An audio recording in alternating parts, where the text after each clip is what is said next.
For me as a coach, exercise selection breaks down to one simple rule. Does the risk equal the reward? When I look at developing exercises for my program and how I eventually put them into the phase and into the order, each exercise is a simple tool. In my opinion, far too many coaches and athletes alike have a tendency to move towards the world of emotion over practicality.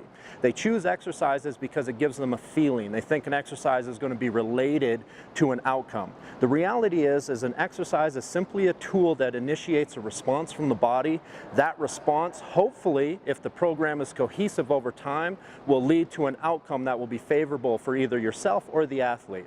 So when I choose exercises, the first thing that I look at is how is this exercise going to benefit the long-term program? But not only that, how does this exercise go into the system on the micro level? On a Monday, for example, how do my 5 movements go together to create a cohesive reward for that athlete where they promote success physically and it actually fits and flows with the rest of the week? When I look at exercise selection, I start to break down the complexities of movements in that risk to reward scenario, meaning which, typically I will start with the exercise that is going to put the athlete in the greatest situation for failure early on when their energy levels are at their highest. For example, I'm not a big fan of doing cleans or squats, etc. after a pre-fatiguing variation of movements in the beginning.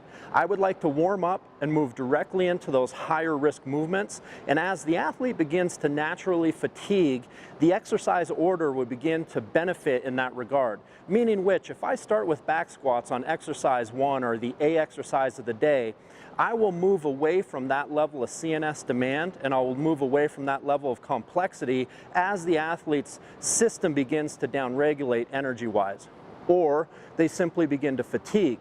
And that way, as I move towards the end of that workout, then I will start to push the metabolic demand or the metabolically demanding exercises near the end, where the risk to the athlete will be very low, but the stress to the system may be very high.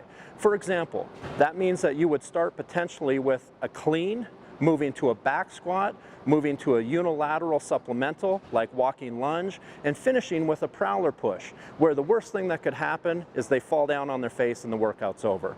But if you did that workout in reverse and you just simply trash them out with the prowlers first and finished with the cleans last, which we see all too often, the risk to reward flip-flops completely. So what ends up happening is they're so tired when they get to the cleans at the end of the workout that it no longer is about improving performance, but it's more of a gut check which may have no end result in success.